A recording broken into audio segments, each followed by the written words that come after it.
have been a small deal.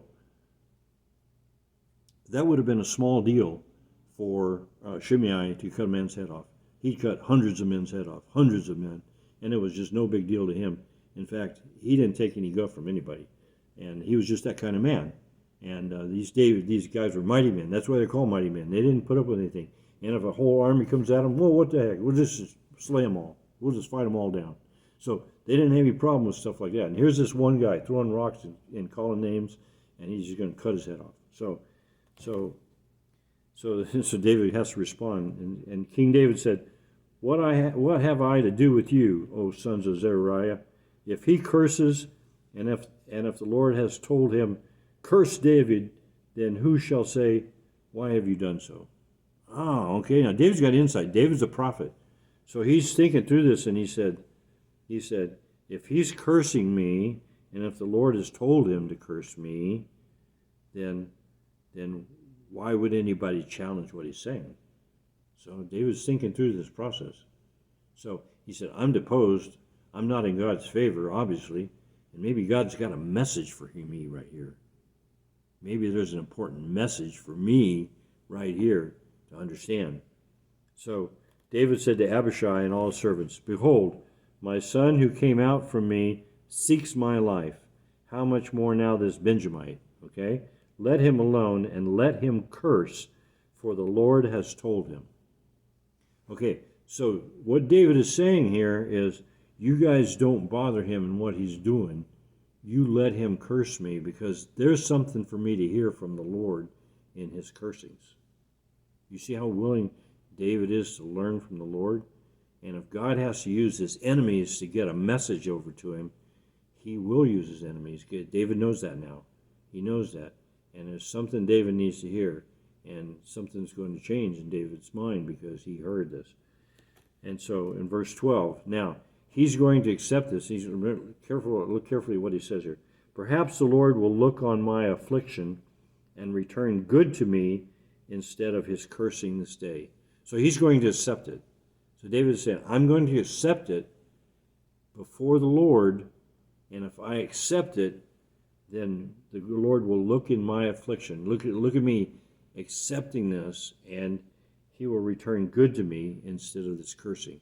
So the man is going to bring cursing, but God will watch that. And if I receive it, God's going to give me a blessing because I'm receiving this affliction. And this receiving is going to be learning too.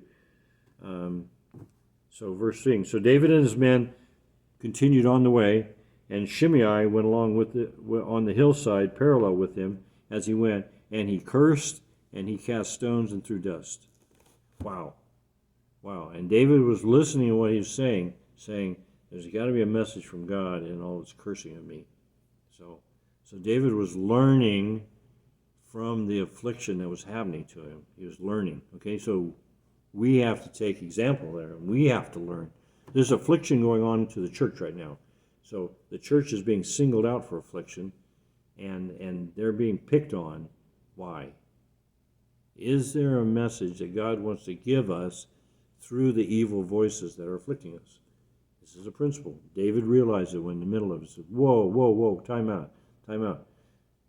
Obviously, I am not in God's favor, and there's a message I need to hear. And so he's accepting it.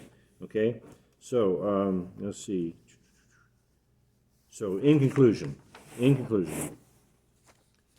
I realize that there's two kinds of way to humble myself. There's a humble myself with the reasoning. We can reason all the way through this and say, okay. But it seems like God honors the second kind of humble themselves. You've been forced to put your knee down, and now you know. Your knee is down, and you know. There's no way I can win this war. There is no way I can win this war. I got to do it God's way. I have to do it God's way. And I have to humble myself, and I have to bow my head and bow my shoulder, and I have to listen to what I'm told. And now I have to do what I'm told, because I'm essentially defeated and I'm captured. And so now I have to look to God, and I have to hold him in the highest respect, humble myself toward him, because he's the answer. And and then we look at this story of Ahab. He messed himself up. So there was no doubt. He didn't walk around pretending. everything's hunky-dory, how you doing? Fine, fine, fine, everything's fine. No, he didn't say that. He says, everything's bad, bad, bad, bad. Everything bad is going to happen in my family. There isn't one person in my family that's going to have it good. It's all going to be bad. God's going to bring bad on my family. And he felt bad about that. And he tore his clothes and he put on the sackcloth. He didn't look like a king anymore. He looked like Don Walker, the construction guy, walking around in raggedy clothes. That's what he looked like. And he walked with his head down and shuffling, because it was hard on his mind. It was hard on his mind. And God saw that and honored it. And so if God looks down on us here, 2 Chronicles 7:14, Rogue Valley, and sees us actually start to grieve over the sins. Remember with Leviticus 26, look at your own iniquities. Look at the iniquities of your forefathers. You didn't even do those things, but they were done, and the results are now around you. I mean, that didn't happen and didn't change something. It changed a lot and made bad stuff happen. So we got to confess that before God. We got to realize it and realize that somebody missed the mark. And we don't have to blame anybody. We just got to say to God, it's been done and it was wrong. So anyway, let's see. Okay, so what I wrote here it is. I see an opportunity to recognize that God is righteous in all that he's putting us through.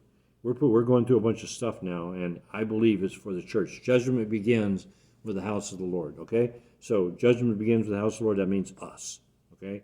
Judgment is now on us, okay? And is he righteous in what he's putting us through? And if we don't say yes, then we're not being humble. We got to say he's righteous, and we got to look for his righteousness. And we have to feel the defeat. We have to feel it, and we got to go down on our knee and wait for instructions and listen. We have to listen to what our enemies are saying about us and see if there's a message from the Lord in our enemies. Well, God bless you guys.